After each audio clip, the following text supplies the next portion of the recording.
Bonjour à tous et bienvenue dans le mug numéro 249. Nous sommes très exactement le 26 novembre 2020 et on attaque tout de suite.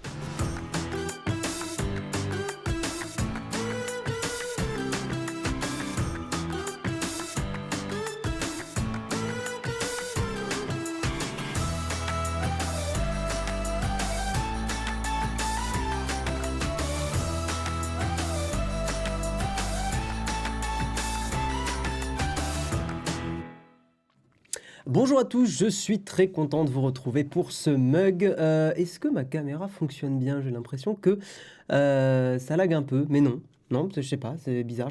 Ah, mais non, mais je sais pourquoi. C'est parce que c'est pas le même écran à droite, donc il est mieux et moins bien à la fois. Donc voilà, bonjour à tous. Oh la vache, j'étais pas vrai, mais de quoi vous parlez? Je comprends pas de ce que vous dites là. Il faut que tu nous expliques, Guillaume. Mais je comprends pas. Qu'est-ce qui s'est passé? Je sais pas. Je comprends pas. Un faux raccord a été détecté. Je sais pas. Je comprends pas vos messages. C'est pas grave. Écoutez, voilà, peut-être vous êtes mal réveillé ce matin. Je ne sais pas. Salut tout le monde. Salut le tutorien. Salut. Merci Cyril Boucher. Merci pour ton réabonnement. On vous a peut-être déjà dit, mais Carter Cash utilise la même musique que votre... Ah, il y a une autre entreprise qui utilise la même musique. C'est rigolo ça. Ok. Salut Technisavoir, comment vas-tu? Salut Mouik. Pas un problème d'affichage, sûrement ça, Mouik. Non, les lunettes que j'explique un peu, ces magnifiques lunettes exceptionnelles, c'est que ça veut dire que vous n'avez pas suivi tous nos live Twitch et c'est pas bien. On a fait un live Twitch jeux vidéo récemment, un petit défi avec ma copine donc sur Nowtech QG. J'ai perdu la première manche et voilà, il fallait qu'on se trouve un gage. Évidemment, pas un gage facile, hein, sinon c'est trop simple. Enfin, pas un gage... voilà quoi. Et elle m'a dit, bah écoute, pendant le mug, tu portes ces lunettes à un moment. Quand tu veux. Voilà. Comme ça, vous avez un peu l'histoire de pourquoi il y a eu des lunettes. Même si c'est quand même plutôt vous qui vous êtes mal réveillés, hein, clairement. Il faut bien se l'avouer. Allez, on redevient un petit peu sérieux, mesdames et messieurs. Aujourd'hui, dans l'émission, un kawa assez chargé. Pas de tartine, hein, ça sera une cerise sur le croissant, une cerise photographique. Ce que j'essaye de faire en général dans l'émission, c'est que une semaine, je parle d'un sujet un peu sérieux, un petit peu plus profond, où je prépare pas mal de choses. Et la semaine d'après, je prépare quelque chose de plus léger. Et aujourd'hui, on va parler de photos et on va parler d'insectes. Voilà, comme ça, je vous spoil pas trop. Mais vous verrez que c'est des photos assez incroyables d'insectes qu'on verra. C'est un concours hein, de gens qui ont gagné voilà, un concours sur ce sujet-là. Vous allez voir que c'est vraiment impressionnant, hein, moi qui fais beaucoup de photos. Alors, pas de la photo d'insectes, pas de la macro comme ça, mais vous verrez que c'est très chouette, donc restez jusqu'au bout. Et sinon, qu'est-ce que tu dis Ah, c'est rigolo, sur Twitch, quand t'as pas la place de voir le message, il te met une petite pastille, c'est rigolo. En déplacement au centre de la France cette semaine, bah, bon courage à toi, Technisavoir. À la fin de l'émission, la phase phasme. Pas mal. Bonjour en tout cas à tous ceux qui... ils ont photographié les Beatles. Putain, vous êtes chaud ce matin, vous êtes chaud dans la chatroom, c'est incroyable. Non et sinon, aujourd'hui, un kawa assez chargé. On va parler iPhone 13, on va parler d'Amazon, on va parler de Netflix qui... il y a eu un petit truc intéressant par rapport à Netflix, vous allez voir. Et on va parler aussi un peu de Facebook, de Twitter. C'est pas mal, hein, c'est pas mal aujourd'hui. Donc je vous propose qu'on attaque sur le kawa immédiatement.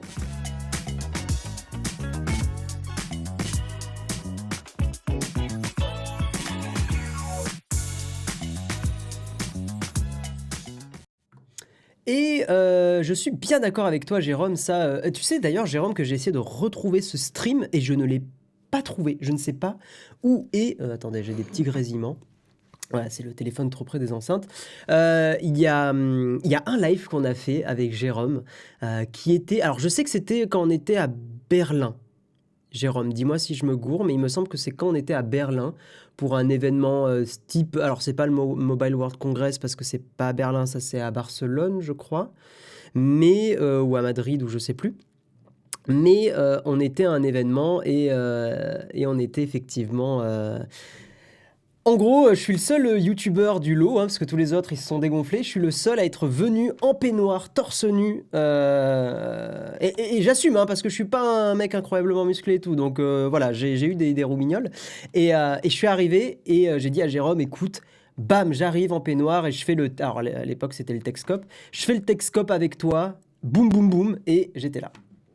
Voilà, un live en peignoir. Ah ouais, j'étais arrivé en peignoir, voilà, au calme, bien sûr. Oui, Olek Impec, on est encore en novembre et ça lâche déjà de l'iPhone 13. Ah ouais, nous on est, tu sais, sur Nowtech, on est en avance, on est, voilà, on est dans le futur. Bien, mais c'est incroyable. Faut que j'arrête cette blague. Mm.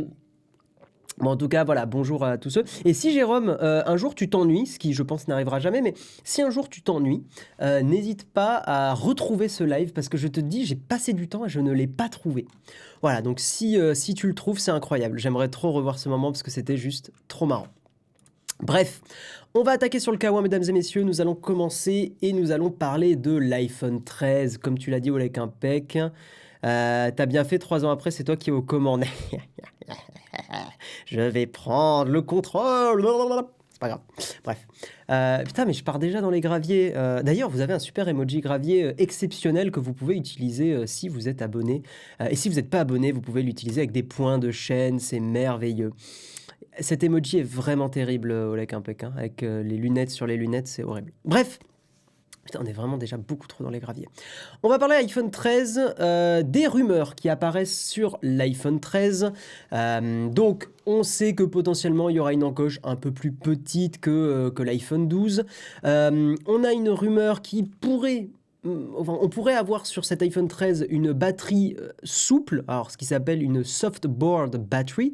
C'est une batterie composée à partir d'un polymère de cristaux liquides. Bon, de toute façon, polymère, on vous a déjà dit 1 milliard de fois que le mot était très vague, donc c'est du plastoc, quoi. Polymère, ça veut, entre guillemets, tout et rien dire. Ça permettrait donc cette batterie de gagner de la place dans le châssis. Ça permettrait notamment donc d'avoir dans le même volume une batterie plus grosse, donc plus performante, avec plus d'autonomie. Sinon, sur ces iPhone 13, on pourrait donc potentiellement, grâce à cette meilleure autonomie, vous partez aussi dans les graviers dans la chatroom. Attention, je vous vois, mon micro rod.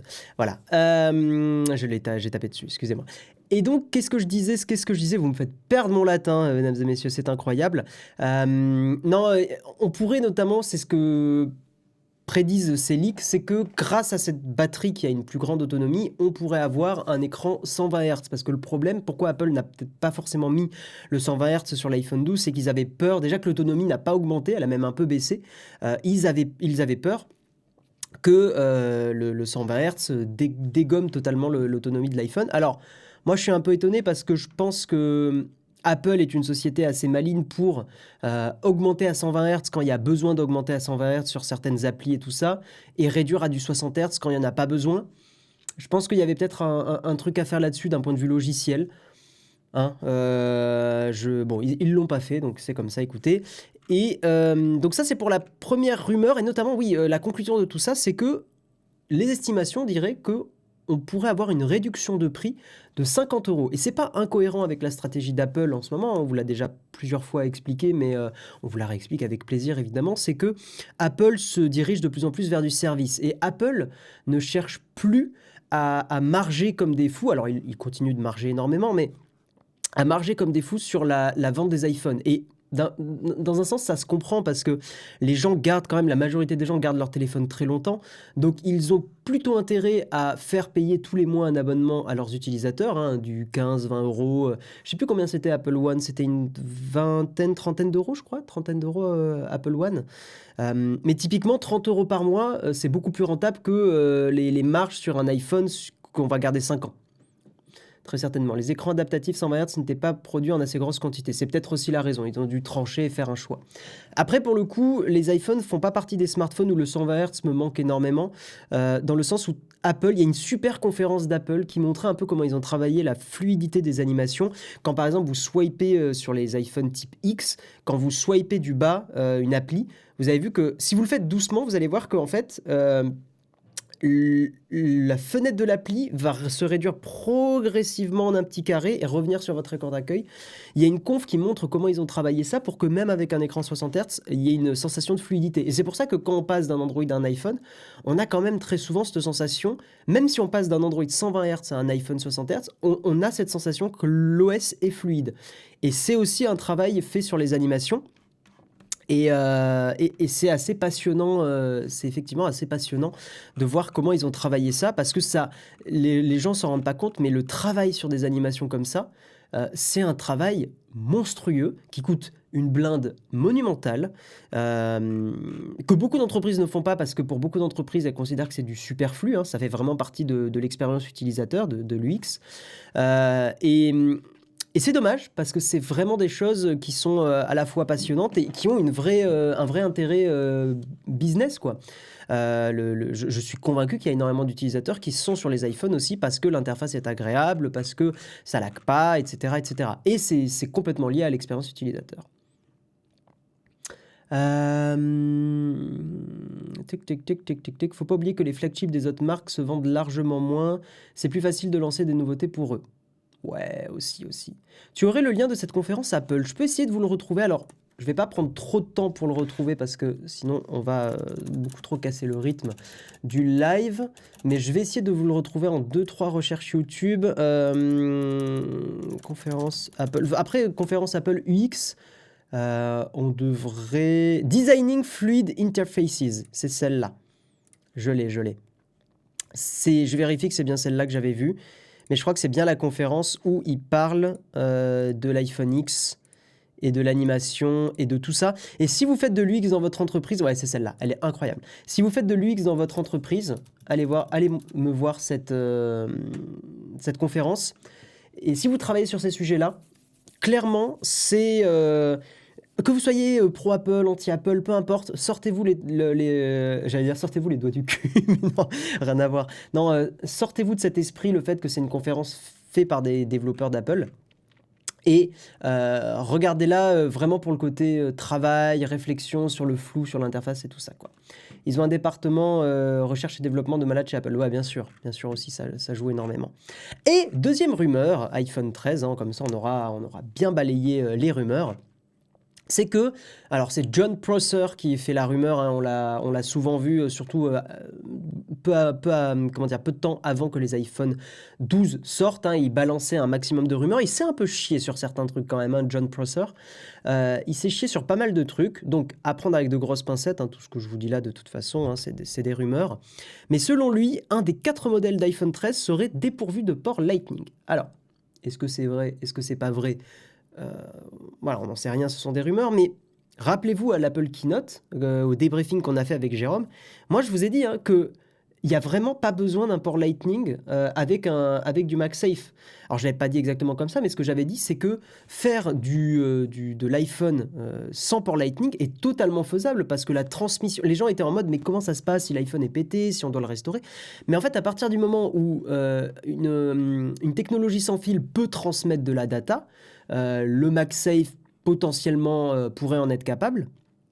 Et en fait, il en est capable, je suis con, il y a une réponse, il en est capable, parce que quand vous branchez un accessoire MagSafe, il arrive à détecter l'accessoire MagSafe. Donc il y a forcément un échange d'informations.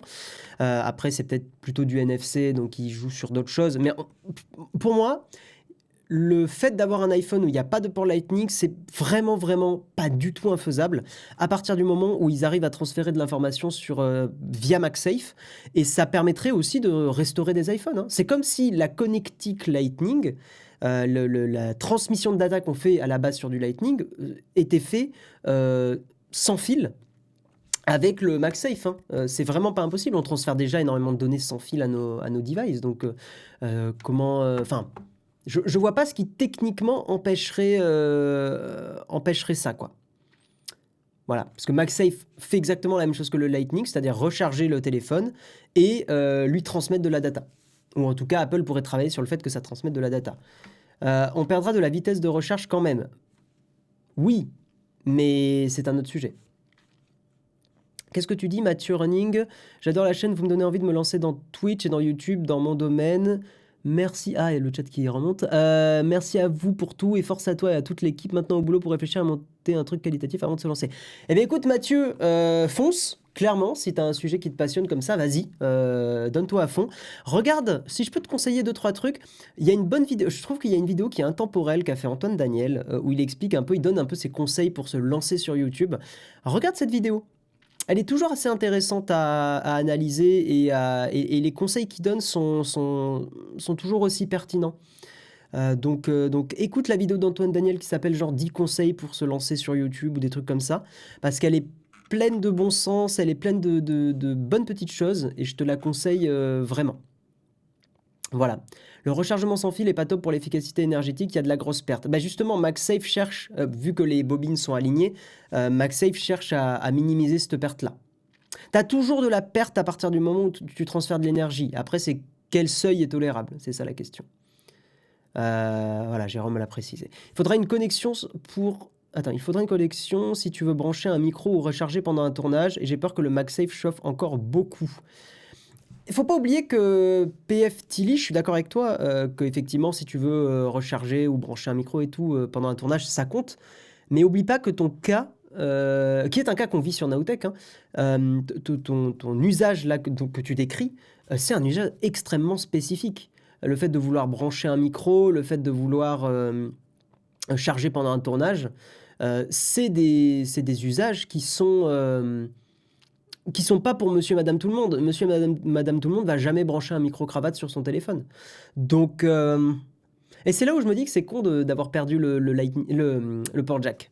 Parce que ça aurait pu être cool d'avoir un iPhone complètement sans fil, mais avec... Quoique non, c'est un peu paradoxal. Bon bref, moi j'aime bien mon port jack, hein. Prout, voilà. Un smartphone sans aucun port a été un échec commercial. T'as un exemple, tutoriel? Comment imaginer qu'un iPhone puisse réussir? Oh, bah, c'est mal connaître Apple. Apple, ils te sortent des produits, tout le monde se fout de leur gueule et 6 mois plus tard, tout le monde en a dans la rue, quoi. Je parle bien sûr des AirPods, hein. Voilà, donc non, Apple a une puissance... faut pas sous-estimer Apple, hein. Apple a une puissance marketing monstrueuse, hein. Et Apple est capable de... En fait, Apple a déjà une fanbase, et je dis ça sans aucun mépris, Apple a une fanbase de gens qui vont tester leurs produits. Même les premières générations et tout, il y en a qui vont toujours foncer, sans attendre un peu. Et cette base-là est très solide, et cette base-là peut être le début de la diffusion des produits. Je pense que ça a été un peu le cas avec les AirPods, hein, qui au début était vraiment un produit de niche, très pour les pros Apple, qui s'en foutaient d'avoir l'air ridicule dans la rue au début. Et puis petit à petit, voyant les autres gens, voyant que c'est pratique, voyant la simplicité, etc., bah, ils se sont mis à adopter le truc, quoi. Voilà, mais attention, quand je dis fanbase, je dis ça sans aucun mépris. Évidemment. Voilà. Mais Apple définit le marché, port jack en moins, en coche, tu vas voir que le design industriel des nouveaux iPhones sera la norme dans 6 mois.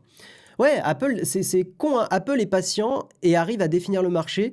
Et à chaque fois, les gens, ils sont en mode, oui, mais Apple, vous volez le truc aux autres, vous n'êtes pas les premiers à le faire. Ouais, mais c'est ceux qui le font de la façon la plus équilibrée en général. Je parle notamment de la photo, hein. Le combo des capteurs photos sur les iPhones est vraiment, aujourd'hui, celui que je trouve le plus cohérent. J'ai testé le Note 20 Ultra, hein, donc pendant un paquet de temps, je l'ai même eu plus qu'un mois. Autant j'ai beaucoup aimé certaines features, le capteur x5 et tout, c'est très cool.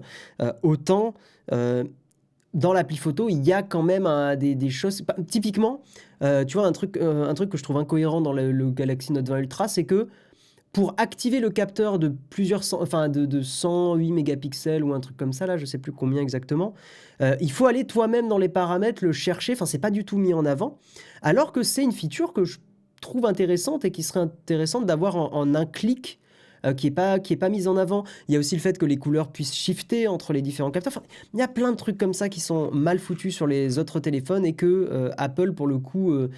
Apple va donner les petits coups de polish qui permettent d'avoir le truc, les capteurs photo notamment, je trouve que c'est le meilleur exemple, qui sont... pour que ça soit parfait, que ça soit clean, quoi. Voilà, mais ils attendent, ils sont patients. Je pense que... Mais je pense qu'il faut les deux aussi dans le milieu du smartphone et de la tech. Il y a des entreprises qui foncent et qui tentent des nouvelles technologies et des fois ça passe, des fois ça casse.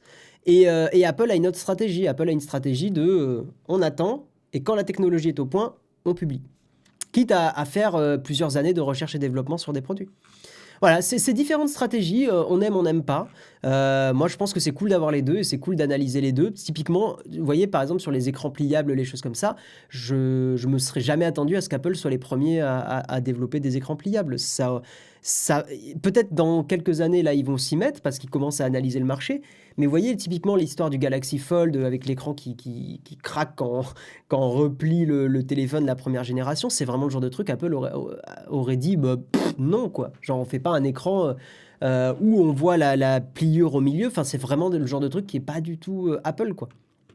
Parce qu'Apple attend que le produit soit terminé, travaille sur l'interface, travaille le besoin avant la technique, et en général, ça marche. Pas tout le temps, mais souvent, ça marche. Bref, on va avancer, parce que j'adore parler de ça, évidemment, mais il faut avancer, il est déjà 8h21, et on va parler d'Amazon, voilà, parce que il y a un article super intéressant de Reporter, qui est un site et un journal que j'apprécie beaucoup, parce qu'ils font des bons reportages, et c'est très cool ce qu'ils font. Et ce reportage, donc, cet article, est intéressant, il parle d'Amazon sur les réseaux sociaux, comment Amazon essaye de faire une espèce de... alors j'ai greenwashing qui me vient en tête, mais c'est pas le mot, parce que là on parle pas d'écologie, on parle vraiment de PR, quoi, enfin de comment améliorer son image sur les réseaux sociaux. Il y a un mot qui me vient plus là, c'est du mindwashing, si on peut appeler ça comme ça. Mais en gros, comment Amazon redore son image sur les réseaux sociaux. Vous allez voir que c'est un peu... Voilà, je sais qu'on tape souvent sur Amazon dans l'émission, mais d'un autre côté, il y a quand même des pratiques qui sont un peu douteuses et un peu limite, quoi. Donc je trouve ça intéressant d'en parler, d'autant plus quand, voilà, quand il y a eu un vrai travail de journaliste derrière. Donc on va en parler. Voilà, et encore une fois, j'avais déjà fait une tartine pour expliquer les points forts et les points faibles d'Amazon, enfin ce que je critiquais dans Amazon et ce que j'appréciais dans Amazon. Donc évidemment, c'est pas parce que je critique Amazon là maintenant que comment dire, que je suis anti-Amazon ou que voilà. Mais disons que c'est pas parce qu'une entreprise fait des choses bien qu'il faut pas aussi critiquer quand il y a des choses négatives, évidemment. Donc bref, parlons un petit peu de cet article. Sur les réseaux sociaux, des dizaines d'employés d'Amazon vantent les mérites du géant d'e-commerce. Donc il y a plein de personnes, alors surtout sur Twitter, hein, les exemples ils sont sur Twitter. Le but est évidemment de redorer l'image d'Amazon, hein, ou de désamorcer les critiques des journalistes, des associations et des citoyens, en projetant sur l'ogre du numérique l'image d'une entreprise à taille humaine. Évidemment, n'importe quelle entreprise, surtout Amazon qui est souvent dans la sauce, j'ai envie de dire, doit faire ça. Je ne sais pas si doit faire ça est le bon mot, mais enfin la bonne formulation, mais il faut effectivement qu'elle redore son image. C'est assez cohérent. Le problème, c'est la façon de faire et c'est un peu malaisant en fait. Donc en gros, il y a une certaine Magdalena sur Twitter, hein, le arrobas c'est AmazonFCLena, qui expose le quotidien exemplaire d'une entreprise ordinaire. À coup de photos et de vidéos, la jeune femme ouvre une fenêtre idyllique sur la mécanique interne d'Amazon. Cette Magdalena est à la fois préparatrice de commandes et ambassadrice réseaux sociaux, un double rôle symbolisé par son identifiant Twitter, Amazon FC Lena. FC, ça veut dire Fulfillment Center. Ça veut dire centre de préparation de commandes Amazon, hein, en gros. Voilà. Mais Magdalena, c'est pas la seule tweetos. Oui, tweetos, on dit comme ça, je crois. Elle peut compter aussi sur Alexis, Solène et Jonathan pour tweeter à ses côtés.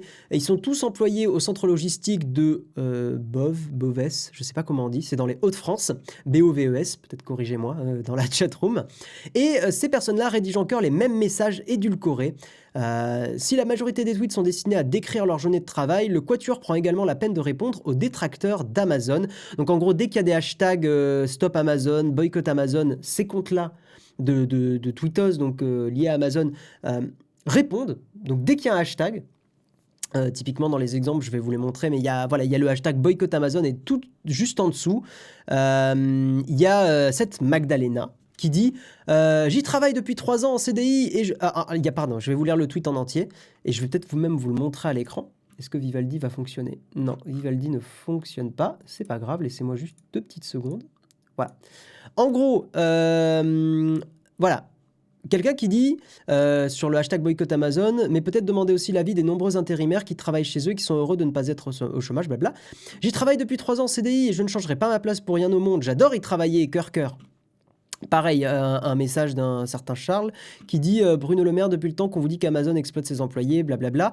Oh, mais non, pourquoi entendre ce genre de propos? Moi, j'y travaille depuis 3 ans en tant que préparatrice de commandes et je peux vous certifier qu'il y a une très bonne ambiance. La sécurité passe avant tout le reste. J'espère y rester très longtemps et pouvoir évoluer. Toujours le même genre de message. Hein.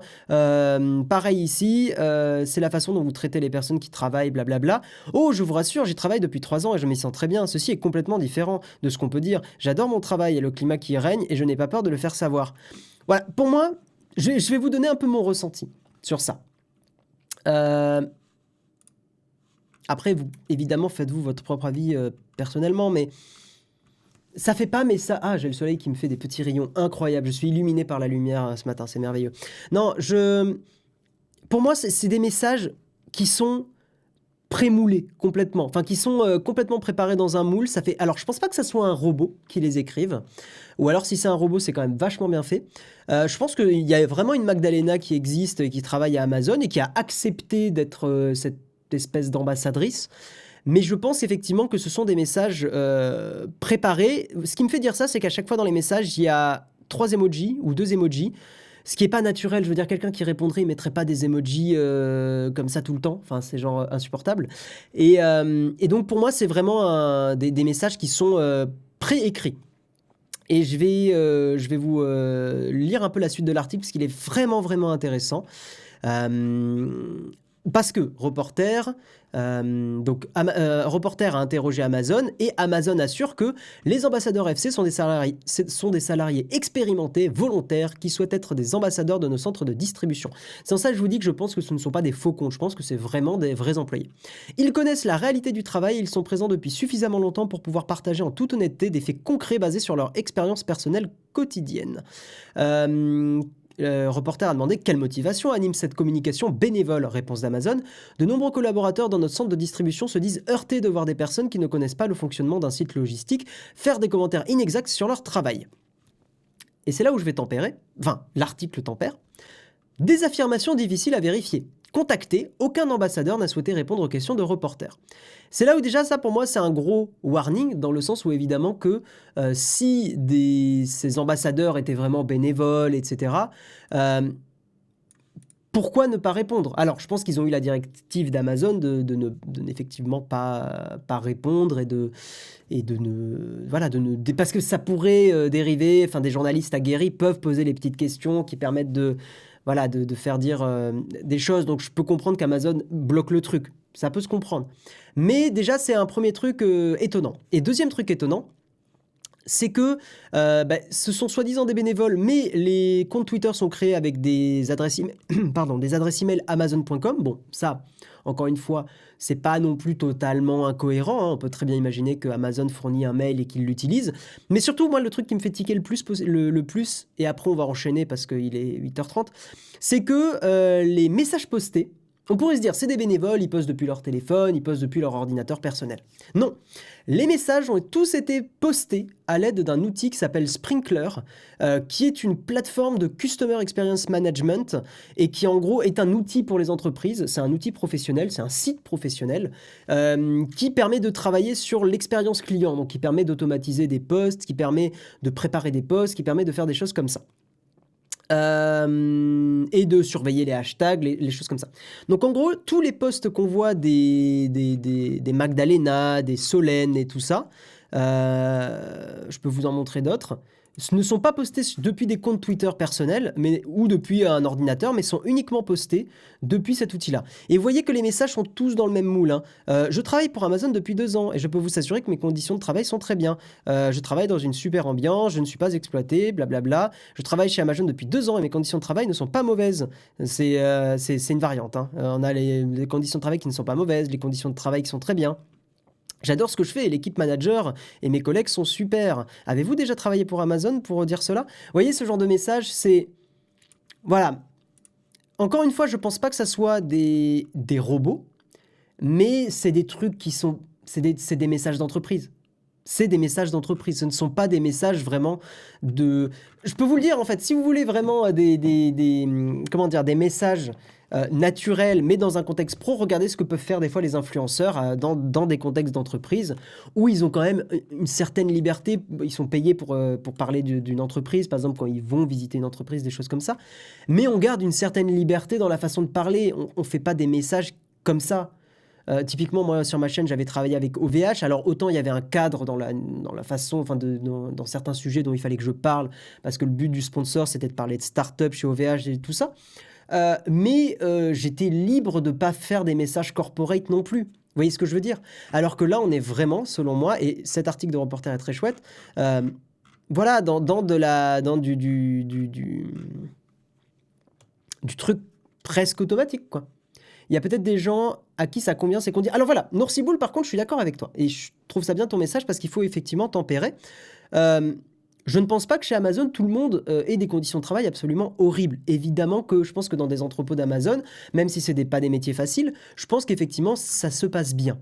Mais il ne faut pas non plus être naïf. Là, typiquement, je vais vous en parler maintenant, comme ça on aura fait le tour d'Amazon, mais je voulais vous parler de l'Allemagne, parce qu'en Allemagne, il y a des grèves qui sont en cours et qui vont durer pendant 3 jours pour le Black Friday, pour justement demander des meilleures conditions de travail, de meilleures protections contre le Covid et tout ça.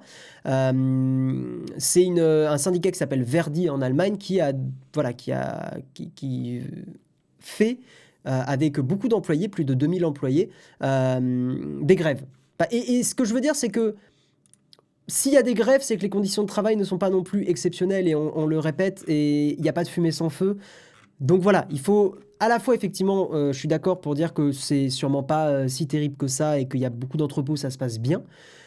Mais c'est pas anodin s'il y a des grèves, s'il y a des syndicats qui se plaignent, si Amazon aux États-Unis, j'en avais parlé dans ma tartine, fait tout pour couper les syndicats, enfin les unions, comme on dit en anglais. Donc voilà. Épisode 6432 d'Amazon terminé. On va avancer dans les prochaines news et on va parler de Netflix. Mais en tout cas, c'est un sujet que je voulais aborder parce que je le trouve intéressant. Sinon, il est possible aussi de parler des conditions de travail chez les petits commerçants, parfois assez crades. Le problème, en fait, Hippomony, je suis d'accord qu'on pourrait complètement parler de conditions de travail dans tous les domaines. Mais là, pourquoi on parle d'Amazon? Parce qu'Amazon est très lié à la tech et que Amazon est dans notre... j'ai envie de te dire, dans notre quotidien. La preuve, on regarde un live qui est chez Twitch, et Twitch est une entreprise d'Amazon. Donc Amazon est complètement dans l'écosystème tech, alors que les petits commerçants, même si je sais que les conditions de travail sont des fois très bien et des fois pas ouf, on va pas en parler, quoi, sinon on n'en finirait jamais, quoi. Voilà, en Allemagne, c'est un vrai signe, en effet.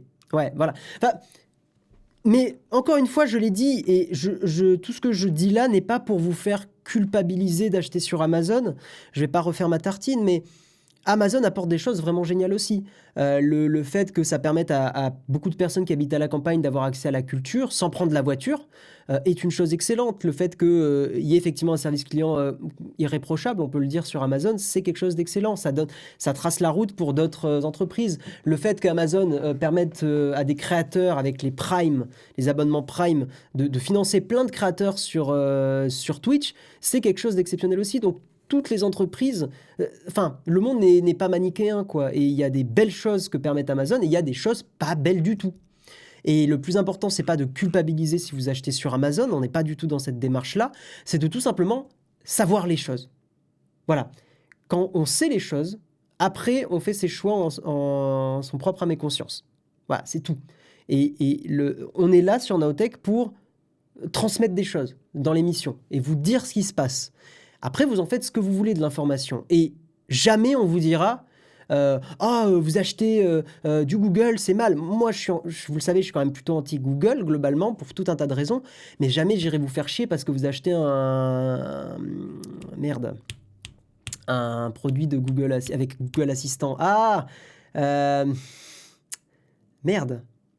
J'ai plus le nom des petits assistants de Google là, à 30 balles. Voilà. Google Home, ouais, c'est ça. Les Google Home Mini, les Google et tout ça. Enfin, on n'est pas du tout dans cette démarche-là. C'est vraiment ça qu'il faut bien avoir à l'esprit. On va parler de Netflix, mesdames et messieurs. On va parler de Netflix et c'est intéressant parce qu'il y a un gros changement et il y a quelqu'un sur Reddit qui a analysé le truc et qui a plutôt, je pense qu'il tape plutôt juste dans son analyse. Alors d'abord, je vais vous expliquer un peu l'article. C'est que jusqu'à aujourd'hui, quand vous vous abonniez à Netflix, vous signez avec Netflix International BV, qui est une société néerlandaise. Donc ça permettait à Netflix effectivement de faire de l'optimisation fiscale. Pour information, et à chaque fois quand je lis ce genre de chiffres, ça me donne envie de brûler des choses. L'an dernier, Netflix a payé... Accrochez-vous. Hein. Vous êtes prêts? C'est bon? Ok. Netflix, l'année dernière, a payé 564 € d'impôt sur les bénéfices. Ça pique, hein? Ça fait mal. J'ai potentiellement payé avec mon auto-entreprise et sans avoir d'activité ou quasiment pas d'activité, sauf les mugs que Jérôme, voilà, pour lesquels je suis payé sur Nowtech. Je pense que j'ai payé plus d'impôts que ça. Ça pique, hein? Ça pique, ça pique. Est-ce que ça donne pas envie d'être communiste, ça? Non, je rigole, évidemment. C'est... Voilà. Mais, donc, qu'est-ce qui se passe pour 500 000? Non, c'est pas 500 000, hein, c'est 500... Ou alors, le point est très mal écrit, parce que... Attendez, non, je pense pas que ça soit 500 000. C'est 500 000? Mais alors, attends, si c'est... attends, excusez-moi, si c'est 500 000... Je vais vérifier. Tu as raison de peut-être mettre en doute parce que si c'est 500 000, c'est 564 000 €. Ce qui n'est pas beaucoup non plus. Mais pourtant, ils disent la somme symbolique. En fait, le problème, c'est qu'il y a un point. Et normalement, pour moi, un point, c'est une virgule. Je vais vérifier, attendez. On va mettre impôt Amazon. Impôt Netflix France 2019. Non, pardon, excusez-moi, c'est bien 564 000 €. Désolé, excusez-moi, parce que pour moi, un point, c'est pas... Enfin, c'est... Oui, ok. 564 000 €. Voilà. Mais c'est quand même pas beaucoup, parce que... Guillaume qui essaye de se rattraper un peu. Vous le voyez, hein, la goutte de sueur, là Bah, bref. Non, mais c'est pas beaucoup, parce que le chiffre d'affaires estimé est de 800 millions d'euros. Voilà. Et payer 564 000 € d'impôts sur 800 millions € de CA, c'est pas beaucoup. Oui, non, il y a une différence. Excusez-moi, fake news. Oui, pardon, excusez-moi. Mais attendez, dans l'article, il y a un point. Il y a 564.174. Pour moi, le point, c'est... Enfin, bon, bref, voilà. Bon, my bad. Bref, non, mais ça change pas l'article, parce que ce qui est important, c'est pas ça. Ce qui est important, c'est que Netflix va maintenant signer, enfin, les nouveaux abonnés vont signer non plus avec la société néerlandaise de Netflix, mais avec la société française de Netflix. Donc, Netflix Services France SA, une société immatriculée dans l'Hexagone. Et ce changement aura évidemment beaucoup de conséquences fiscales, parce que le chiffre d'affaires des abonnés français sera maintenant déclaré en France et non plus aux Pays-Bas, estimé, comme je vous l'ai dit, à 800 millions d'euros, en se basant sur les 6,7 millions d'abonnés annoncés en janvier par Netflix. Aujourd'hui, Netflix déclarait en France 26 millions d'euros, au lieu de 800 millions d'euros, donc c'est quand même une énorme différence. Et pour vous donner la différence entre ce que je vous ai dit, donc 564 000 € d'impôts payés, Netflix devrait s'acquitter non plus de 564 000 €, mais de 25 millions d'euros d'impôts sur les bénéfices, pour le simple fait de déclarer en France. On comprend quand même assez vite pourquoi des entreprises font de l'optimisation fiscale, parce qu'elles passent de plusieurs millions d'euros à moins d'1 million d'euros d'impôts sur les bénéfices. Alors, l'article va un peu plus loin et ils disent qu'en vrai, avec quand même un petit peu d'optimisation, des choses comme ça, on ne serait pas à 25 millions d'euros, on sera à 10 millions d'euros. Mais il y a quand même une énorme différence de chiffres entre 500 000 € et 10 millions d'euros. C'est l'estimation basse, en gros, le 10 millions d'euros que ça pourrait payer. Et un porte-parole de Netflix a confirmé « Nous apportons des modifications à notre structure d'entreprise pour mieux refléter la croissance de nos activités en France. À compter de 2021, les revenus générés par nos abonnés français seront déclarés en France et nous paierons l'impôt sur les sociétés en conséquence. Après l'ouverture de notre bureau à Paris en janvier 2020 et le lancement de plus de 20 films et séries réalisés localement, cette évolution confirme notre engagement de long terme aux côtés des industries créatives françaises. » Et c'est là où c'est très important. c'est là où c'est extrêmement important. Et en fait, je pense qu'effectivement, cette phrase, il faut qu'elle vous fasse tic dans la tête parce que, enfin, tilt plutôt, pas tic.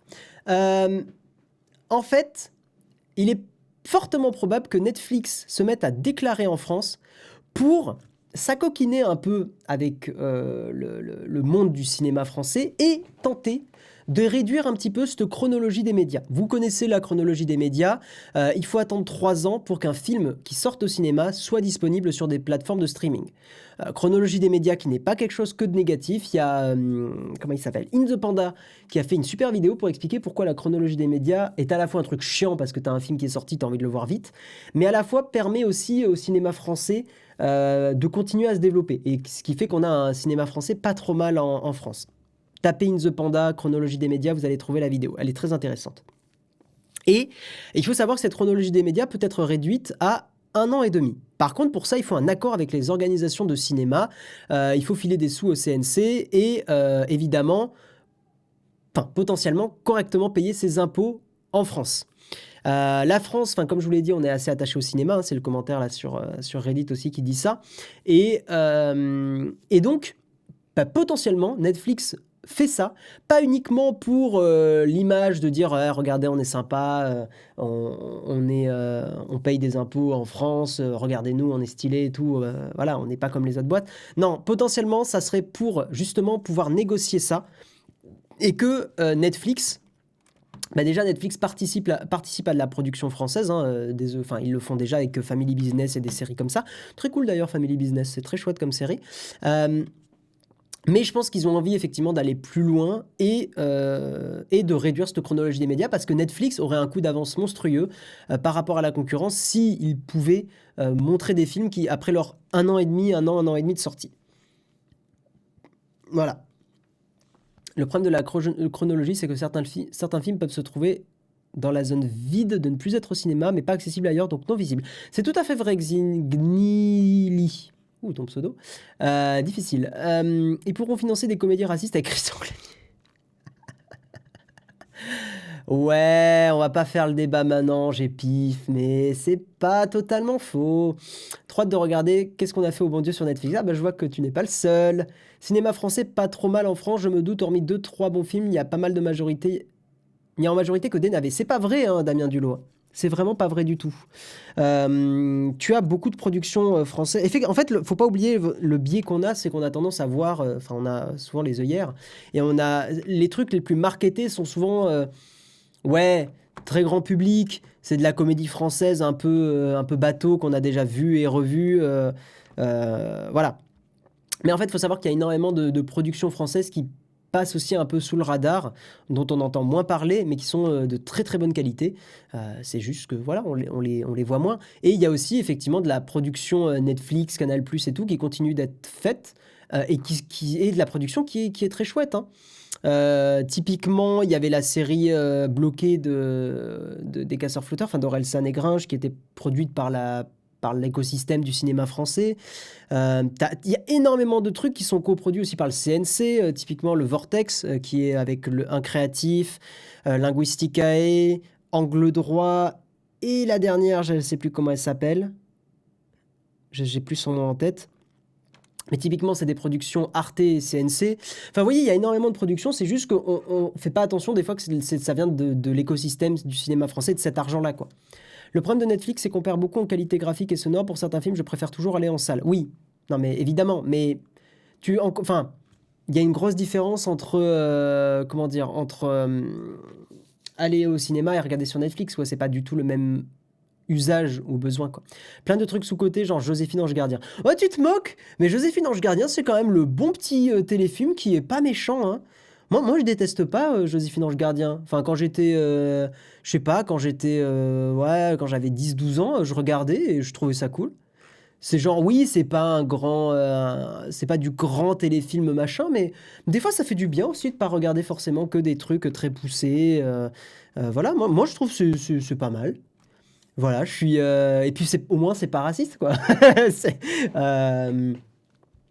voilà, un petit clin d'œil à certaines productions récentes. Hein, on va pas, voilà. On va avancer, mesdames et messieurs, mais en tout cas intéressant ce changement de stratégie de Netflix. Je trouve ça extrêmement intéressant et tant mieux aussi hein, qu'ils produisent pour du cinéma français ou des séries françaises qui payent leurs impôts en France. Enfin, ça fait plaisir quand même. Guillaume le peignoir, t'as des balls, mais Joséphine, tu vas trop loin dans l'assumage. Écoute, Oleg Impec, on n'a peur de rien sur Naotech. Alors attends, 2 secondes, Oleg, par contre, parce que je trouve que tu taquines un peu beaucoup ce matin, donc attends, bouge pas, bouge pas. Voilà. Ah, ça fait du bien, hein. Petit Oleg Impec là qui fait le malin quand même. Faut lui mettre des petites claques de temps en temps. On va avancer et on va parler. J'ai cliqué à côté, donc ça m'a enlevé l'onglet. On va reparler des Mac M1 et juste une petite astuce pour ceux qui ont commencé à en avoir. D'ailleurs, dites-nous dans la chatroom, on va faire un petit sondage. Hein, ça faisait un moment qu'on n'en avait pas fait. On prépare un petit sondage, enfin je m'en occupe et on va poser la question, est-ce que vous avez... Alors attendez, je vais mettre en pause mon stream en même temps. Est-ce que vous avez du M1? Nouveau sondage. Est-ce que vous avez un Mac M1? On va mettre oui, non. Et on va mettre... non, on va juste mettre ça. Est-ce que vous avez un Mac M1? D'ailleurs, quand je dis Mac, c'est Mac Mini, MacBook Air, MacBook Pro, peu importe quoi. Oui, non, commencez le sondage. C'est parti. Voilà, normalement, vous avez un super sondage incroyable. Eh bien, pour les personnes qui ont du Mac M1, eh bien, sachiez-le, mesdames et messieurs, vous pouvez installer n'importe quelle appli iOS sur votre Mac M1. Et pour ce faire, je vous mets le post Reddit qui explique ça, enfin c'est un tweet qui a été repris sur un post Reddit.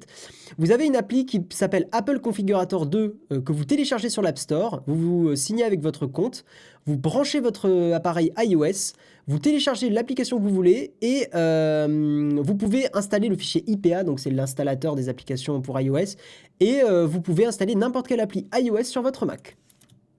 Voilà, donc je vous mets le lien. Gardez-le dans un petit coin, ce lien, mais ça permet, il y a plein de gens dans les commentaires de Reddit qui disent que ça marche très très bien, avec un peu plus d'explications des fois aussi, voilà.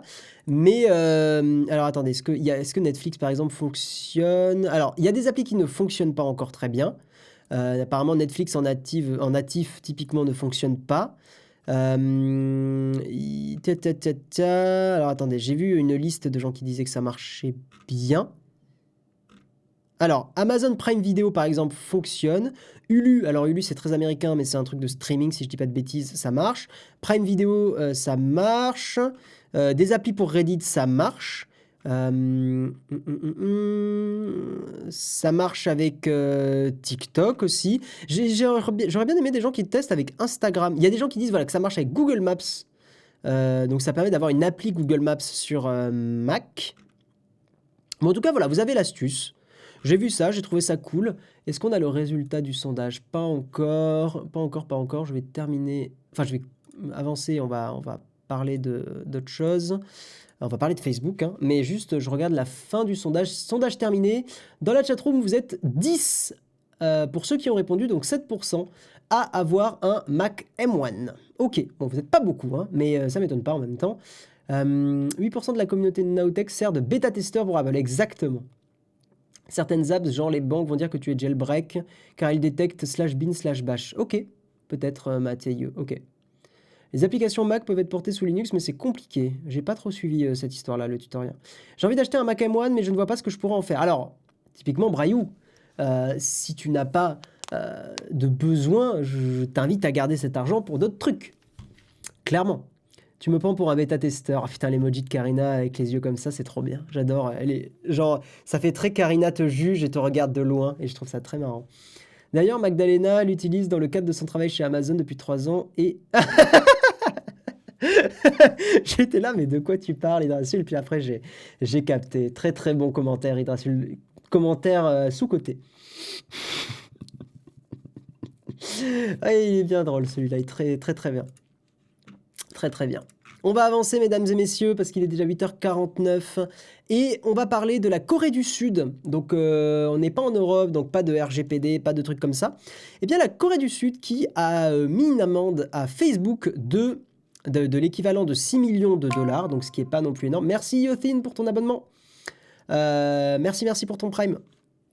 Donc, ouais, la Corée du Sud qui a mis une amende à Facebook de 6 millions de dollars, donc 6,7 milliards de won, pour avoir transmis des informations, je traduis de l'anglais en direct, donc ça risque d'être un peu bancal, d'avoir transmis des informations privées à au moins, donc 3,3 millions de Coréens du Sud, d'avoir transmis ces informations-là à d'autres entreprises. Donc ouais, ce qu'il faut savoir, c'est que Attendez, excusez-moi, je redescends dans l'article. Ces informations ces informations ont été transmises à plein d'entreprises, énormément d'entreprises. Je crois le nombre est énorme. 10 000 entreprises ont pu obtenir ces informations. Il faut savoir que dans les informations, il y a les noms, les adresses, les dates de naissance, l'expérience de travail, merci Thomas Blibli, l'expérience de travail, la ville, l'endroit où on vit et le statut des relations amoureuses. Donc tout ça a été... J'ai une mouche qui est... D'accord, très bizarre. Elle est derrière la fenêtre, ça faisait des nombres chinois, c'était très bizarre. Donc ces informations privées ont été transmises à plus de 10 000 entreprises et évidemment, pourquoi il y a une amende? Parce que ça n'a pas été fait avec le consentement de ses utilisateurs. Vous vous doutez bien. Voilà, donc on n'est pas les seuls en Europe à foutre des petits taquets. Alors 6 millions de dollars, c'est pas énorme pour une entreprise. Je crois qu'il y a un mec sur Reddit qui a calculé combien de temps ça mettrait à Facebook pour payer cette amende. Je crois qu'on est sur quelques heures maximum. Donc c'est vraiment pas grand-chose. Mais bon, ça envoie quand même des signes. Et c'est toujours... Voilà. 19 minutes.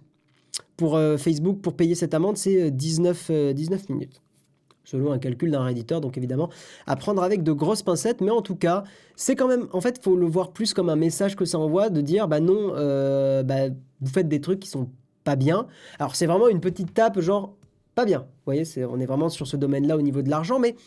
Ça risque d'augmenter petit à petit. Les lois changent, les lois évoluent et on est quand même de plus en plus sur de la protection des utilisateurs. Enfin, on demande de plus en plus le consentement, quand même, c'est le minimum, pour que les données soient récupérées par des entreprises. Et je trouve ça très bien, même si, encore une fois, on est vraiment sur une toute petite piqûre de moustique. Voilà. Guillaume ressemble de plus en plus à une lune gibbeuse. Ouais, mais parce qu'il y a énormément de soleil. Enfin, le matin, le soleil, il tape dans le bureau. Je vais baisser un peu, effectivement. Parce que c'est vrai que sinon je suis... voilà, là je ne suis plus crâné. J'ai les rayons du soleil le matin, c'est incroyable. Vous avez un mug très photogénique. Voilà, mais je parle pas de ça, je parle de vraiment les rayons du soleil. Ça, je vous laisse juger. Voilà.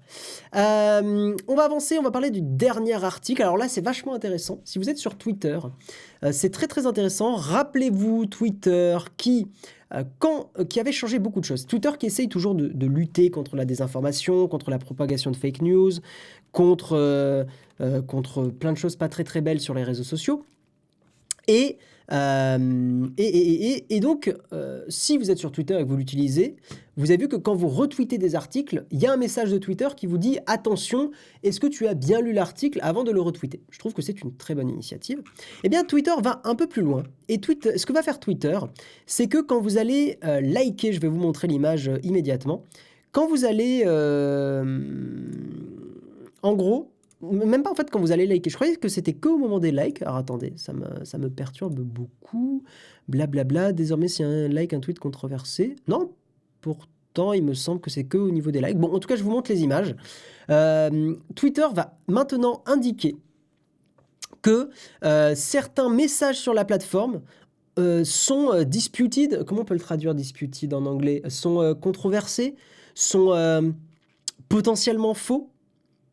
Mais en tout cas, ce que va indiquer Twitter, c'est ça. C'est ce message est peut-être potentiellement faux.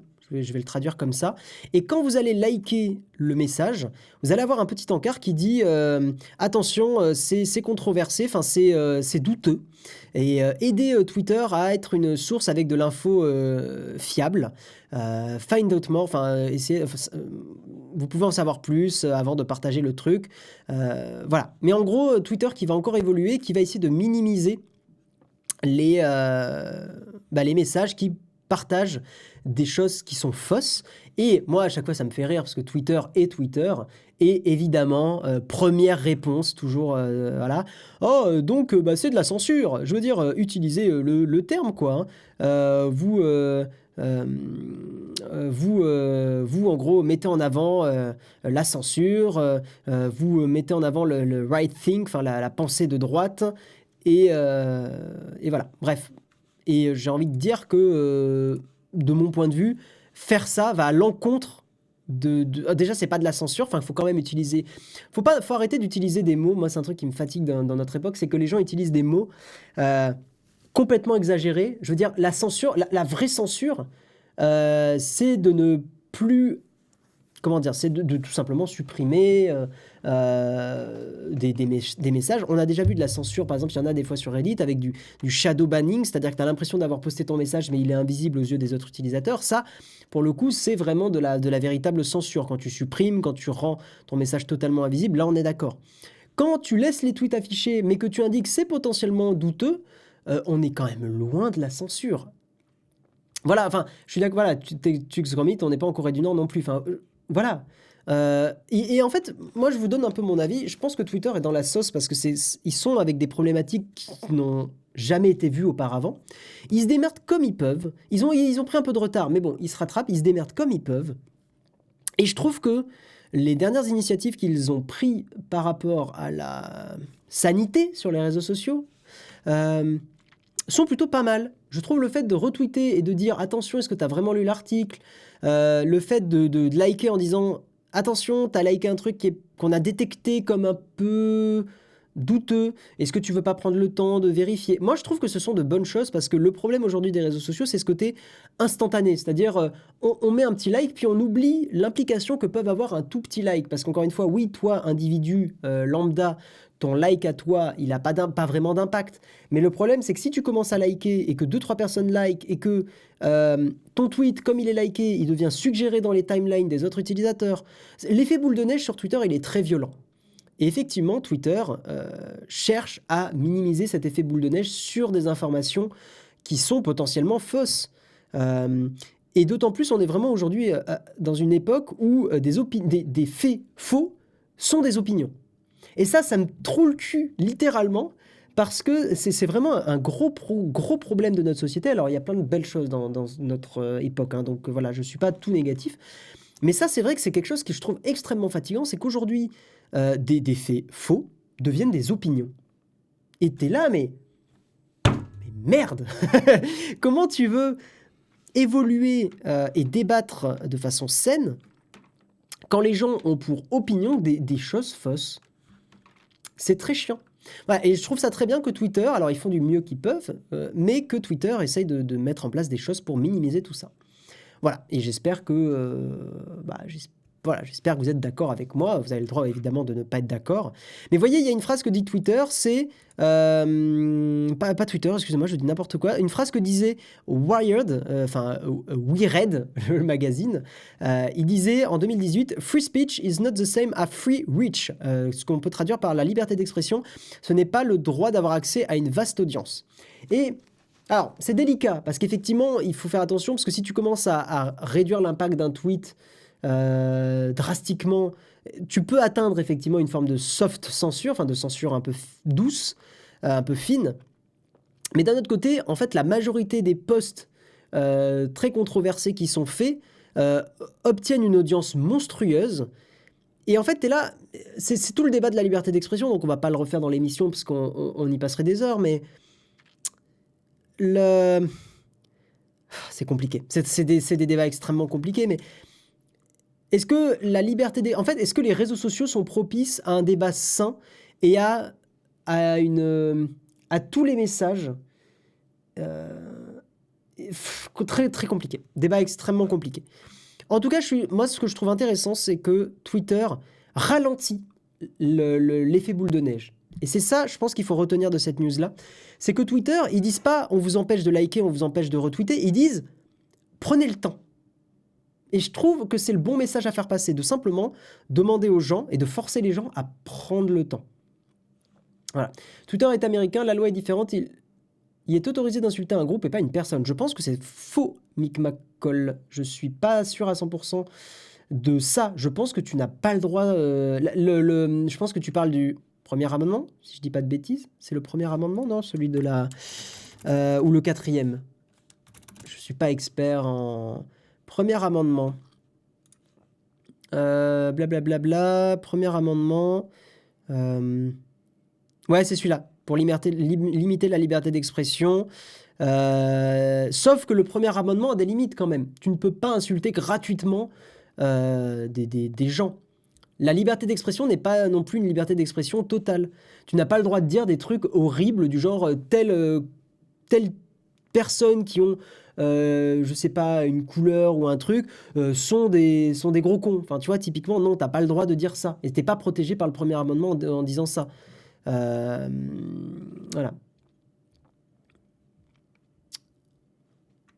La démultiplication de l'information liée aux nouvelles technologies implique le fait d'avoir un besoin de modération énorme et éloigné de ce qui se faisait avant. Il faut changer les grilles d'analyse, mais beaucoup n'arrivent pas à intégrer cela dans leur réflexion. Moi, ce que je trouve intéressant, c'est qu'il y a... Je suis beaucoup sur Reddit France, que j'aime beaucoup. Enfin, c'est un subreddit que je trouve cool, un forum si vous préférez. Et il y avait eu un post, un moment où la modération expliquait un peu les choix qu'ils faisaient. Et je trouvais ça intéressant parce qu'ils expliquaient bien que malheureusement, ils étaient obligés des fois de supprimer certains messages et tout ça, même s'ils auraient pu passer sous le coup de la liberté d'expression. Le problème, c'est que ce sont des messages qui apportent une ambiance complètement nauséabonde dans des posts, vont polluer des posts et empêchent un débat sain. Alors, ils ne le font pas tout le temps, ils expliquent qu'ils essaient de juger un peu quand ça paraît pertinent ou pas, mais on est obligé aujourd'hui d'avoir une forme de modération. On ne peut pas, c'est impossible de...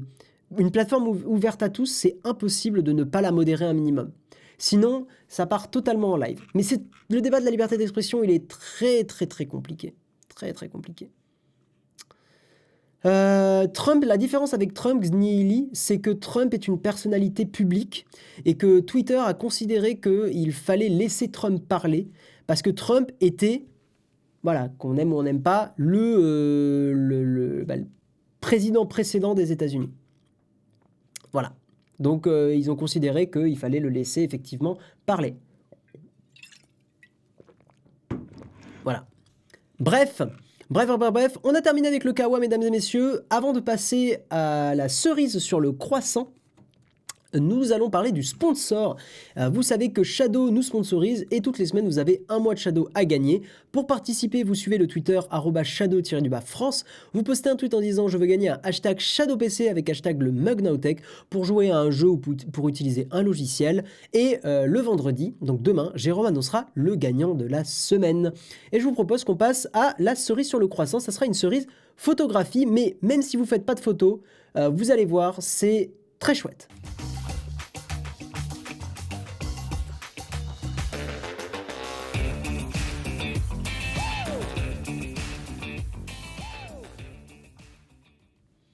Et une cerise sur le croissant qui est une cerise photo. Alors, juste, je vous préviens d'un truc avant de regarder les images. Si vous êtes une personne sensible, notamment aux araignées, faites attention parce qu'il y a des images d'araignées et des images d'araignées en gros plan parce que c'est de la macro-photographie. Donc voilà, je préfère vous prévenir. Je sais qu'il y a des gens qui sont extrêmement sensibles à ça. Moi, c'est pas mon cas. Mais voilà, donc si vous devez couper l'émission maintenant parce que vous êtes sensible à ça, faites attention. Alors, la première photo n'est pas une photo d'araignée, hein, donc vous inquiétez pas. Mais Brio qui dit « je me casse ». Hop, tirer du bas, c'est un trait. Arrêtez de dire tirer. Bah, alors, tout le monde dit tirer du bas, donc voilà. Hop, donc première photo d'un certain Mofed Abou Chaloua qui a gagné le concours de... Donc c'est un concours hein, de Luminar. Alors je pense que c'est lié au logiciel Luminar. Je ne suis pas sûr à 100%, mais j'imagine. Donc c'est les gagnants de l'année du Luminar Bug, Contest, hein, concours quoi.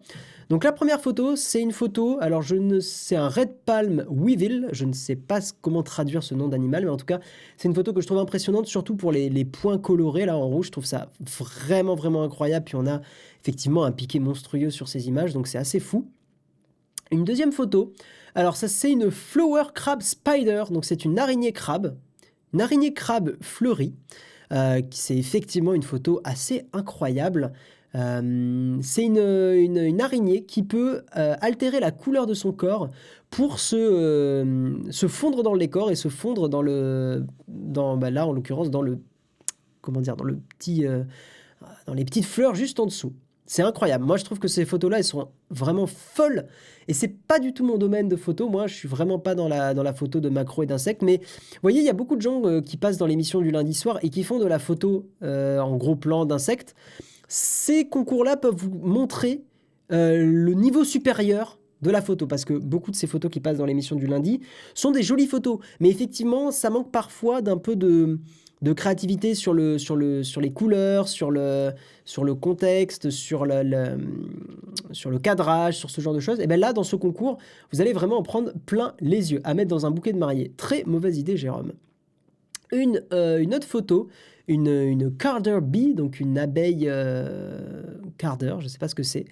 Mais effectivement, alors c'est pas la photo qui m'impressionne le plus, je la trouve très chouette, mais c'est très jolie photo, c'est pas celle qui m'impressionne le plus dans le lot. Il y a celle-là, alors c'est Aquatic Bug catégorie winner, donc là on est dans la catégorie aquatique, une squid. Alors squid c'est quoi? C'est merde, j'ai plus la traduction française en tête. Squid c'est un poulpe, une pieuvre, je sais plus exactement. Une sèche? Squid c'est sèche? Ok. Un poulpe, hein. Il me semble que c'est un Cthulhu. Oui, j'avoue que ça fait un petit peu Cthulhu. Et c'était un plongeon pendant la nuit. Donc ça a été fait pendant la nuit, ce shoot-là. Une pieuvre. C'est bien parce qu'il y a eu 3 animaux différents. Il y a eu la sèche, le poulpe et la pieuvre. Vous m'aidez pas beaucoup, la chatroom. Un labrador, je pense que c'est ça. On va dire que c'est un labrador. Une autre photo, alors celle-là, elle est vraiment, vraiment impersonnelle. Octopus. Alors octopus, il me semble que pour le coup, c'est un... Bon, on peut même dire octopus en français, hein. Elle est magnifique cette photo, vous allez donner les liens. Je peux t'envoyer le lien si tu veux, si ça t'intéresse, si tu veux voir les photos. Un calamar, merci, j'imagine que Jérôme a la bonne traduction. Celle-là, elle est vraiment, vraiment impressionnante aussi, avec l'espèce de cerveau, on dirait, dans la tête. Là, on est sur... Alors celle-là, c'est une de mes préférées. Je trouve qu'elle est vraiment trop cool. Elle s'appelle Home Sweet Home. Des billes, des abeilles minières, mining bee. Et voilà, j'aime beaucoup, beaucoup cette photo. Je la trouve vraiment très chouette, très mignonne même. Alors, ça, c'est une photo d'araignée. Une araignée lynx. Je savais même pas qu'il y avait des araignées lynx. Et avec, j'imagine, tous ces bébés. Hein, voilà. Photo extrêmement impressionnante. Super joli travail sur la compo, sur les couleurs. C'est trop chouette. Celle-là, elle est, pour le coup, c'est là où les arachnophobes risquent de tiquer un peu. Mais en gros, c'est une photo, la pose est incroyable. Ils disent justement dans la description que ça fait une pose en forme de cœur un peu. Donc c'est vrai que le bokeh, le sujet, la compo, la lumière, enfin tout est super propre, super travaillé. J'ai essayé de prendre des pieuvres en photo dans l'eau, mais mon appareil il marche plus maintenant. Joke. Ah, bon, ça va si c'est une blague. Ça, c'est Weevil, mais je sais pas comment ça se traduit Weevil.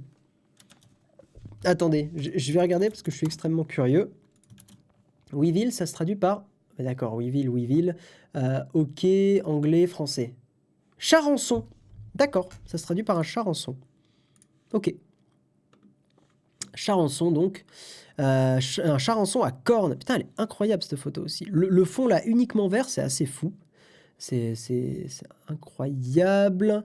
Celle-là, elle est très cool. Donc, c'est de la photo un peu suggestive. Ouais, ça a été fait c'est des insectes qui sont derrière les feuilles, apparemment. Hop, on va avancer un petit peu. Ah, celle-là, elle est magnifique aussi. Des dragonflies, c'est des libellules, si je dis pas de bêtises. Ouais, dragonflies, donc ce sont des libellules qui sont posées sur je sais pas ce que c'est comme plante pour le coup. Ça ressemble un petit peu à un épi de maïs. Hop, on va avancer. Celle-là, incroyable, un papillon. Swallowtail Butterfly. Photo vraiment incroyable, notamment la branche sur laquelle il est posé. Enfin, le piqué est incroyable. Il y a vraiment quelque chose de très majestueux. Enfin, c'est trop chouette. Un bon coup de round-up et on se débarrasse de toutes ces saloperies. Non mais arrête, c'est magnifique, quand même. Tug of War, this dramatic shots two Weaver ants. Donc en gros, c'est des... C'est pas des mantes religieuses, Weaver? Viens voir, Weaver. Weaver. Un tisserand. Ok. Bon, je sais pas trop comment le traduire. Bref, donc une bébête qui se fait... bref, apparemment défoncée. Pulling apart, c'est écartelé, non? Si je dis pas de bêtises. Un escargot. Comme quoi, on peut faire aussi des jolies photos avec un escargot. Qui a été fait, j'imagine, sur un miroir. Mais en tout cas, très très très beau. Et on termine avec un close-up en Arabie Saoudite par Riyad Hamzi. Et voilà, j'ai pas dit le nom de tous les photographes. Merde, j'aurais peut-être un peu dû. Non, pourquoi? Ah oui, non, voilà. Donc, on va les refaire tous. Mofid Abou Chalwa. Ça a été fait pareil, toujours Mofid Abou Chalwa. Bah, dis donc, il est doué. Hein. Jamie Spensley. Galis Oroao. Pareil, même personne. Lee Frost. Lung Tsai Wang. Raed Amari. Christian Brox. Martin Nukteren. Peter Orr, Sarah Jasbar, Reynant Martinez, David Lane, Riyad Hamzi, et on a fait le tour. Voilà, mesdames et messieurs, on va passer au camp de fax, et j'espère que cette petite tartine photo vous aura plu. Il est déjà 9h11, faut qu'on se bouge les fesses, c'est parti.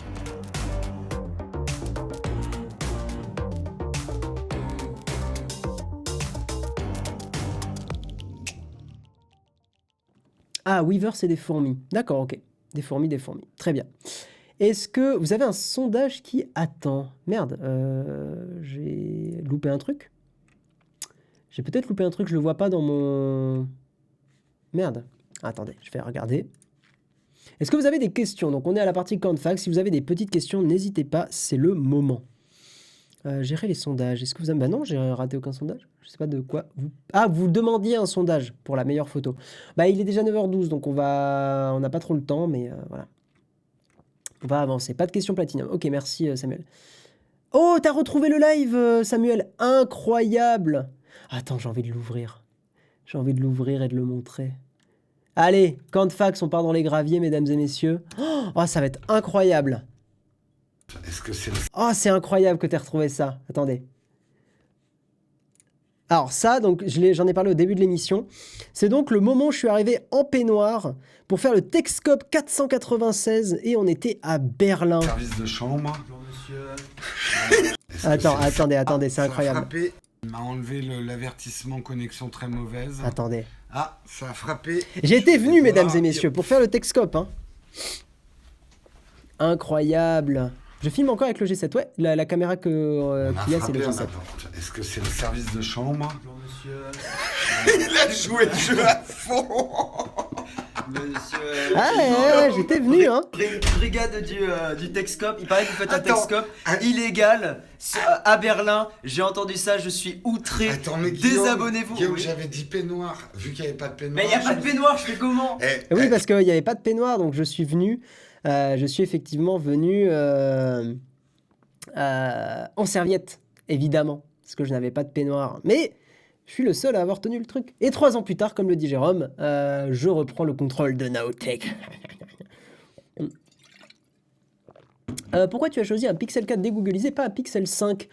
En fait, la réponse est simple, c'est que je n'ai pas choisi le Pixel 4a ou pas le Pixel... Enfin, déjà, en fait, c'est Jérôme, enfin Naotech qui me l'a envoyé, le Pixel 4a.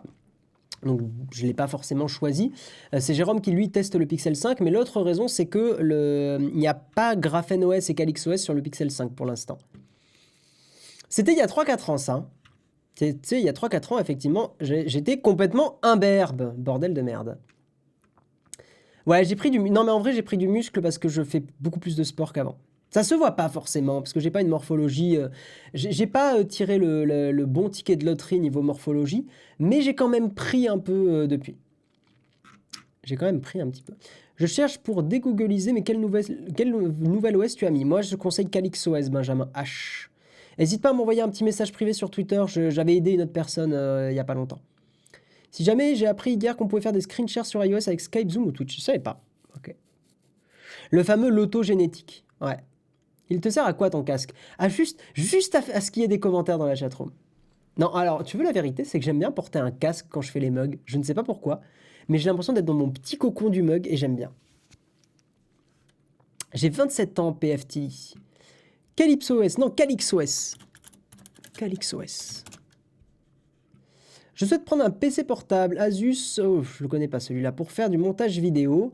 Ah, attends, c'est un Ryzen 7, RX Vega 10, 1 Tera de stockage, qu'en penses-tu? Ça a l'air bien sur le papier. RX Vega 10, c'est bien une carte graphique. Hein. RX Vega 10, c'est bien une carte graphique intégrée.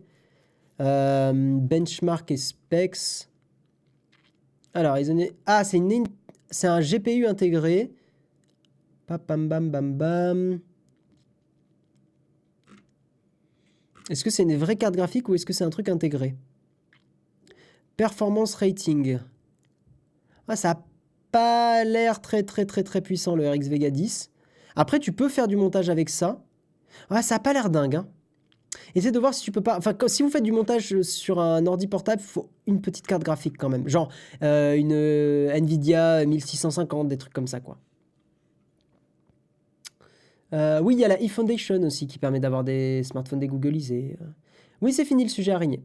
Tu conseilles quoi pour un débutant en photo entre le Fuji X-T30 avec un pancake et le X100V? Ah, compliqué. Le Fuji X-T30, si je dis pas de bêtises, c'est le APS-C, non, de Fuji. Je vais vérifier hein, pour pas dire de conneries. Fuji X-T30... c'est le APS-C. Ouais, c'est le APS-C. En fait, j'ai envie de te dire... Ah, c'est compliqué. Plutôt le Fuji. Parce que le Fuji, tu peux changer quand même ton optique. Je pense qu'en fait, pour la même somme d'argent, tu auras une meilleure optique sur le X100V, mais c'est une optique fixe, donc tu pourras pas changer. Mais je pense que pour du long terme, c'est mieux d'avoir le Fuji X-T30 parce que tu pourras évoluer. Moi, je te conseille plutôt le X-T30. J'ai envie de te dire que le X100V, c'est plutôt pour des photographes qui ont envie de se faire un gros cadeau, qui ont envie d'avoir un appareil très compact, très discret pour faire de la photo de rue, un petit appareil un peu joli aussi, il faut pas déconner. Mais vraiment, je conseillerais pas le X100V pour un premier achat photo. Mais j'adore Fuji. Par contre, qu'est-ce que j'aime shooter avec mon petit Fuji? D'ailleurs, avec mon X100V, je commence à faire un petit reportage du confinement version 2, là. J'ai pris quelques photos de moi et de ma chérie dans la vie de tous les jours. Et il y a des photos qui sont très chouettes. J'aime bien En fait, j'ai réglé un peu le mode noir et blanc et j'aime bien le rendu qu'il a actuellement là. Et j'essaye de faire en sorte de ne pas retoucher ces photos, de juste utiliser les JPEG du boîtier et c'est assez chouette. Mais je te conseille pas le X100V parce que c'est vraiment un produit très de niche. Et tu vas être frustré peut-être de ne pas pouvoir changer de longueur focale. Je te conseille plutôt de commencer avec un petit XT30 d'occasion et des petites optiques 50 mm d'occasion, des choses comme ça, quoi. Le Lumix G80 est très chouette. Ma chérie a un Lumix G80. Mais il y a la version petite, elle a le GX80. Merci Nowtech pour les tests. On a pris un iPad Air pour notre mère. Elle apprécie beaucoup. Ouais, c'est un super produit l'iPad Air. Et c'est cool la Berzen que ça lui corresponde. Je pense que c'est un produit qu'elle va garder 5 à 10 ans. Donc c'est trop bien. C'est un très très bon produit l'iPad Air. Mesdames et messieurs, il faut que j'aille à mon boulot. Donc il est déjà 9h18 et il faut que j'aille faire un vrai métier. Pardon. Il faut que j'aille développer. Voilà, jusqu'au 31 décembre, je suis encore développeur web. Et à partir du 1er janvier, je suis pas à 100% sur Nowtech, mais on va dire à 80%. Le reste du temps sera pour de la photo. Et d'autres petites choses, mais surtout pour de la photo. Je sais que des gens s'étaient inquiétés en disant « Mais Guillaume, tu n'es pas chez Nowtech, machin ?» Mais si. Juste pas à plein temps. Ça va être la majorité de mon temps, évidemment, mais j'aimerais beaucoup développer la photo en 2021 et faire des shootings, faire des choses comme ça. Garder un côté professionnel dans la photo. Mais le plus gros de mon temps va être sur Nowtech, évidemment, sur les lives, développer le Twitch, tout ça. Voilà. Donc, je vous souhaite à tous une bonne fin de journée. Bonne journée, pas fin de journée du tout. Bonne journée à tous, merci d'avoir suivi le live. Peut-être ce soir un petit full gravier, pas sûr, on verra. Mais suivez-nous en tout cas sur Twitch. Est-ce que j'oublie quelque chose? Demain, le mug numéro 250 avec Jérôme.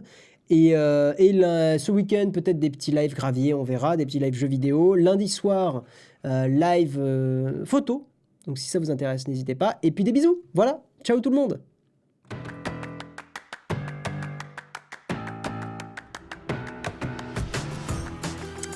effectivement, il y a le live contributeur ce soir et j'ai oublié aussi de dire qu'on va raid, donc restez présents. Je remets le générique de fin.